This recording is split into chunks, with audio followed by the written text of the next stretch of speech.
So, for my study, I decided to research the effect of using restorative practice circles on fourth grade classroom relationships and student conflicts.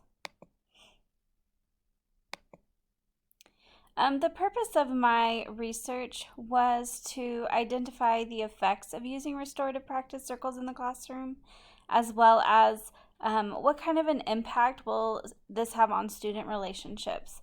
I was looking at, will it help with student conflicts? Will students be able to maybe get along just a little bit better?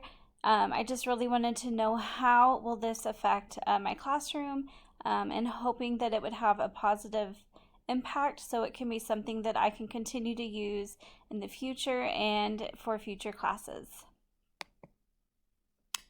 So for the introduction to the problem, when we think about this past year, students have missed out on a lot of social skills.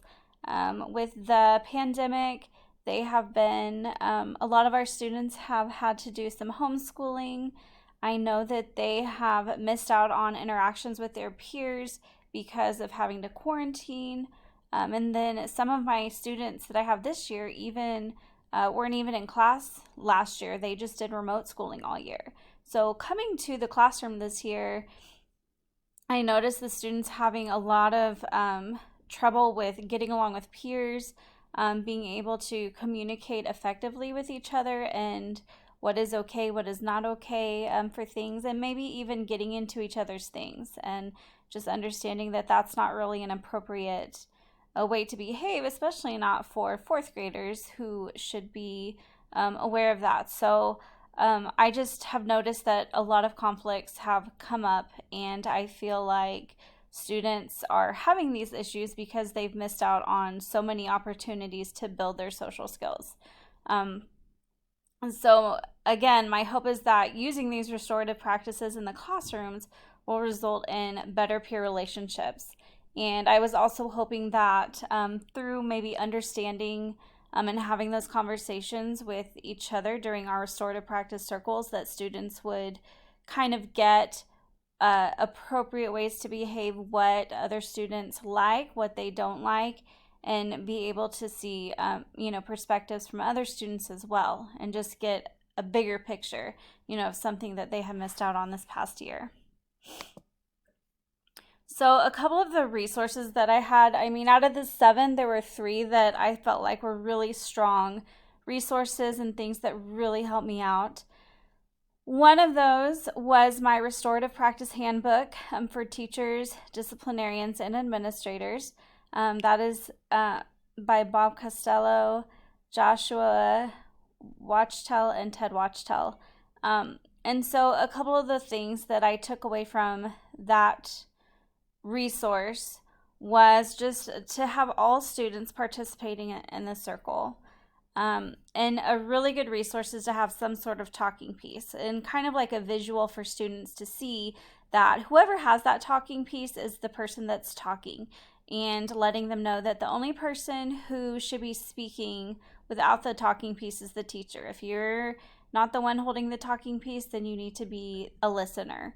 And I think that practicing those listening skills is really beneficial for the students as well. Also, the way I conducted my circles was that we were going in sequential order. So I would start the circle and I would pass the talking piece to my left, which in this case, my talking piece was my microphone. I have a classroom microphone that is connected to a classroom speaker so that when the students speak into the microphone, they can also be heard by everybody through the speaker. And so whoever has that microphone is the one who's talking. And then we would just pass it along around the circle. And everyone had the opportunity to share. Something that was important for the restorative practice circles is that, if a student is really feeling uncomfortable with sharing at that time, that I'm not forcing them to share. If they would like a little bit more time to think, I can always come back to them later. Or, if they were just feeling really uncomfortable, they could just listen to other students share. And hopefully, as they got more comfortable, they would be able to share later on. Another resource, I got this off of the web, was from Edutopia, and this is Building Community with Restorative Circles. The reason why I really like this resource is because they gave step-by-step pointers on how to conduct productive circles. Just things to think about, planning ahead, ways to just really make sure that your circles are being productive. They also gave some other ideas on what to have students share while you're in the circles. So asking them to share things that are based off of their own experiences. And then also helping them to know that they're not alone in struggles. And if we were to have a conversation about maybe a struggle that we're having in school, and maybe they see that, oh, other kids are having the same struggles as me, I'm not alone in that. And it just makes them feel a little bit better about their schooling, where they're at in their schooling, and things that they struggle with, and understanding, it's okay if they're struggling. Other kids struggle with this concept too. Maybe it's a difficult concept. So it really helped them to not feel quite so alone. And then the third resource that I used was the 3 types of restorative circles. And I liked this resource because it did really help to show me different types of circles. The one that I used in my research was a sequential restorative circle, which again is where everybody stands in a circle and we are going around. Everybody takes a turn around the circle and they're using the talking piece. They also talked about real justice circles. So a real justice circle may be with a student who was a victim from something that somebody else did, and you can have kind of like a little circle with just those people. It also mentioned having a supporter for the victim and for the person who, did the injustice. So they could have supporters there as well to help them out. And then just kind of having those conversations about, what role did we play in this issue, and what can we do going forward? What will we do differently going forward?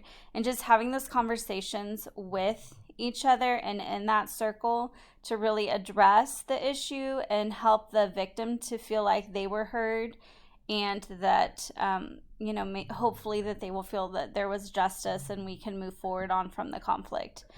They also mentioned a fishbowl restorative circle, which they talked about it being with larger groups. So I don't know that I would really use the fishbowl restorative circles in my classroom. I feel like I see that as more of like maybe if teachers were having an in-service and there was a large group, maybe they could use that type of a circle. But for my classroom purposes, I just really wanted each student to be able to participate.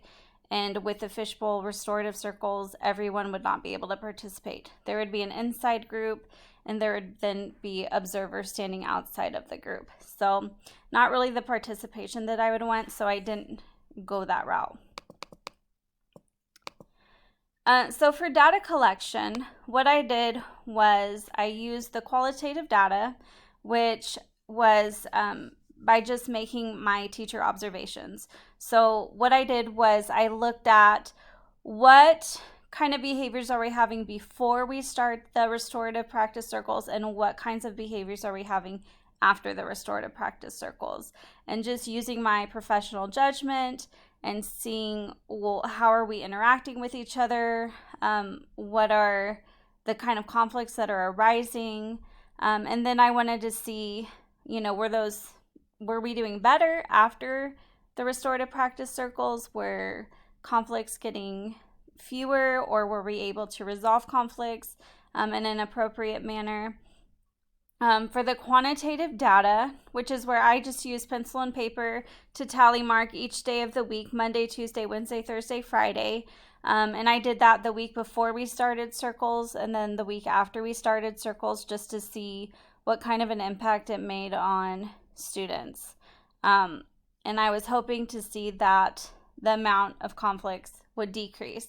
But this was my quantitative data to really give me some solid evidence of whether this was working or not. So for my data analysis, I made a chart, And in my chart I titled it the number of classroom conflicts before and after using restorative practice circles. So the blue parts of the bar graph were the number of conflicts that happened before we used the restorative practice circles. So there were quite a few conflicts, and especially Thursday. There were a lot of conflicts. And then after using the restorative practice circles, I went in to take data. And as you can see, all the conflicts weren't gone. I did still have some conflicts, but it was decreased. So I was really happy to see that decrease in the amount of conflicts, and it gave me hope for the future of restorative practice circles in my classroom, and to see, as we progress, I hope that those conflicts will get to be fewer and fewer and fewer. So again, this was my quantitative data, and I just used the data from student conflicts, and then I put it into the graph. And then the outcomes. So the outcomes that I had was that just using the restorative practice circles in the classroom, it did have a positive impact on my class. I feel like overall it really served its purpose, and it had a really positive impact. As I stated, all of the issues did not go away. There were still some issues, but overall it was a lot better. The atmosphere of the classroom is better. Students are I feel like they're just getting along a lot better. And then I also love that each student gets to feel like they matter. They love to get to share. And I think that giving each student the opportunity to share in the circle just really was a big deal for some of those kids that just love to just have the chance to, have the attention on them, and they get to share out their thoughts, and then so they get to be part of the center of attention for a little bit. And I think that was really really good thing for some of them. Dissemination of results and future directions. I am on the leadership team at my school, so it's something that I am excited to share with them, as well as my grade level team. And I did not try the restorative justice circles yet, but I think that it's something that I would like to try in the future, as I get more familiar and more comfortable with the circles, and my students get comfortable with the circles, and then going into restorative justice circles. And I hope that will have a positive outcome as well. The downside of circles is that it does take a long time to get everybody a chance to share. I have 23 students in my class right now, so giving every student their time to share, it does take a while. So I thought about possibly breaking students into small groups, and then having them share with the small group, and it may shorten the time of circles to help us with our timing, just because a lot of the times the circles did run into the next subject area. But I am excited, and I'm looking forward to continuing to use circles in the future.